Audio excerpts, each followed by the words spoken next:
This is completely different from the type of videos I usually make, but it's a video that I feel like needs to be made. It's a video that the topic I've been like, it has been eating away at me for like the past few days. I've journaled about it, I've meditated about it, I've went on walks to clear my head, but it doesn't help. And that is the problems between Israel and Palestine. Little history about Palestine. Palestine has always been Palestine. People want to say, no, this is Jewish land. But the problem is, Judaism is a religion, Palestine is an ethnicity. So you can't say that this is Jewish land. Like, it's always been the land of the Palestinians. Like, there's been times when Palestinians were Jewish, there's times when Palestinians were Christians, and now most predominantly are Muslims. People want to make that argument. It's like such an invalid argument because you can't really compare the two. You can't call like this is Jewish land. It's always been Palestinian land. But basically during World War One, there's so much anti-Semitism going around in Europe that the Jews don't feel safe. So it's like what Britain ended up doing was taking part of Palestine and saying like this is like a refugee spot for like Jews. So like Jews can come over, they can actually be somewhere in peace away from like all the conflicts going on in Europe. And they did that and everything was fine. You know, Palestine, they protested, they like got into arguments and stuff because it's like this is their land. Why would like they want to take over, like why would refugees be sent over onto their land just because there's like they have conflicts in their own like, homeland? It seemed like the best option just because Palestine is a holy land for like Muslims and Jews combined, so they figured that's like the best case scenario. Then World War II came, and came the Holocaust, and came like the ethnic cleansing of Jews. And like even after World War II, like most Jews, like even the ones who were like who weren't affected by the Holocaust directly, like they were like they couldn't go back to like their normal lives because their homes are gone, like everything they've known is destroyed. So naturally, that's around the time when the British law that was restricting immigration to Palestine, that's when like it expired, the mandate expired. So like that's when like the whole floodgates open, when all the Jews from Europe started like immigrating there. There's normal Jews, like the people who are moving there just so like they can have a place to stay and call their home, and there's Zionists, like extreme Jewish nationalists saying this is our land and we're gonna take it for ourselves. And that's when like the whole conflict started with like Palestine and Jews, Palestinians and Jews like constantly arguing and fighting. Literally that same year, the Palestinian population dropped from like what 90% to like 22%, bro. Like it's really ridiculous like how much like effort they're putting into like capturing a land that's not even theirs just because, oh, this is our land, this is Jewish land, we're gonna take it for ourselves. And like the Palestinians are there and suffering. And it's funny because they try to self-defend themselves one time, and that's when the media picks up on it and says like Palestinians are attacking Israel, and Israel is saying this is our 9/11 right now. Like do you know how ridiculous that is? Like Israel is saying this is our 9/11, but you're basically doing the same thing that Hitler did to you like 70 years ago. Like this is the Palestinians' Holocaust. People don't want to talk about that, but they want to talk about Israel going through 9/11, and which really like aggravates me because I've grown up my whole life being like ashamed of being Muslim just because I look on the news and I see bombings in the Middle East because Muslims are terrorists. Bush bombed the Middle East. Trump bombed the Middle East. Obama bombed the Middle East. Biden's bombing the Middle East. Like every single president I've known like bombed the Middle East. For what? Because they're terrorists over there. Like we hate them so much that we're gonna start bombing them. And Zionists, they're not going to stop until they get land for themselves. The reason why it was such a problem, like they tried separating the land from the Palestinian state and the Jewish state. They tried making like a divide, but the problem is, imagine if I came to your house and I said, hey, this is your house, but I'm taking 50% of it and you can have the other 50%. You'd be like, who are you? Why are you in my house? Why are you trying to take control of what I own?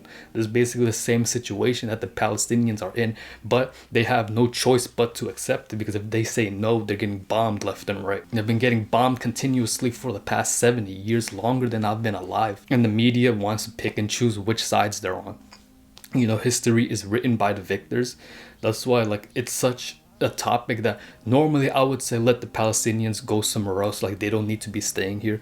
But it's like, if the Palestinians were to leave, if they were fully ethnically cleansed, that's the term I'm going to use. That's literally what the Zionists are doing. They're ethnically cleansing the Palestinians. If they were completely eradicated, then history would say that Israel have conquered their land. They've conquered their land. They've taken back what's theirs. And so history will be completely rewritten. All of like Palestinian history will be gone. And that's completely messed up. You know, I don't want, it makes no sense for people to be constantly fighting, like, but if there's no resolution, like they need to be able to defend themselves. But they defend themselves one time and all of a sudden they're called terrorists. Like you see Ukraine defending themselves from Russia, even though like they were all one country at one point. So why can't Russia invade Ukraine? You know, Ukraine has the right to defend themselves, but then when Palestine defends themselves, now they're terrorists. Like the double standards don't make sense. And so it's like the problem is that there will be little Muslim kids like me growing up who will be ashamed of their identity, ashamed to become Muslim, and like ultimately disregard it completely. My first name, a lot of people don't know, like my first name is Muhammad, but I've been so scared to tell people that most of my life, just because I've been bullied and like got into fights and picked on as like a kid in school just because I'm a Muslim. People will say, why are you bombing the 9/11? Why are you or they'll be like, well, are you a terrorist? Are you a Muslim? Why are you bombing the New York penthouse? And it's like they'll ask me these retarded questions, bro, which I have no answer to because I'm like 8 years old. Like, what do I know about bombings and stuff, bro? Like, I'm just a kid. But you see, like, all this media, like, wanting to choose sides and stuff, and like, it makes you really doubt your own like identity. And I know if it happened to me 20 years ago, it's gonna happen to some other kid right now. Seeing that like the Muslims are bombing Israel, of course they're gonna be like, wait, I thought Islam was good. I thought they were supposed to be like a good religion. And then they start getting brainwashed and indoctrinated by society and start thinking that Islam's a terrorist religion and stuff. So that's why it really irks me so much, why I had to make a video on it, just because it's like there's so much unnecessary hate. For what? To reclaim land? You want lands that much that you're going to kill other people for it? Like, it really does make no sense to me, because people who are fighting, they have like no cause. You have two groups of people fighting, and then their kids will be fighting, and then their kids will be fighting, and all this like bloodshed will continue until like to the point where they're fighting for no reason other than the fact that this is all they know. They know that from history, like time and time again, that their forefathers who fought against them, so they're gonna fight too. Like, it's the same thing with the gang violence in America, where there's different gangs that will continuously go at it at each other, even though they really don't even know why they're fighting in the first place. But it's something that their OGs did like 20 years ago. The system is just corrupt, bro. Like, there's really nothing I can do. That's pretty much why I feel so emotional about it. Like, I can donate some money to Palestine and help out like refugees and stuff, but that's really about it. I can't go fly out and start defending them. People want to say, well, why is Palestine fighting too? Why did they have a terrorist group fighting back? Well, it's like, can you not be able to defend yourself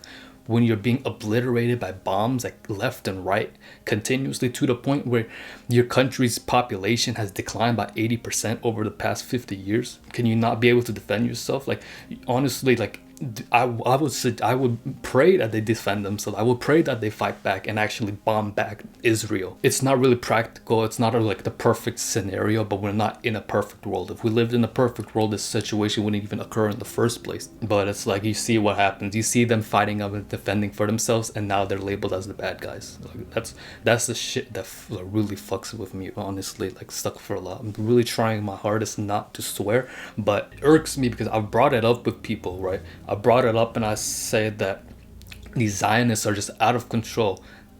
And like, people will say that, oh, so you're a terrorist too, and you're anti-Semitic because you don't care about Jewish people. It's like, first of all, Muslims don't really like, people have this misconception saying Muslims hate Jews. Muslims don't hate Jews. They hate the Zionists that are trying to obliterate Palestinians from their land, thinking this land belongs to them, so they're trying to liberate themselves of Palestinians.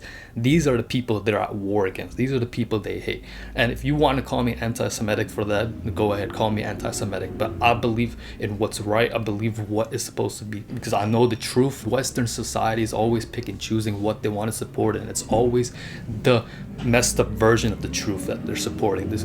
Like, how many lies have you been told by the media, telling you like to believe in this, to believe in that, indoctrinated to believe in what you're supposed to believe in, then you find out 20 years later that everything you believe in is a lie.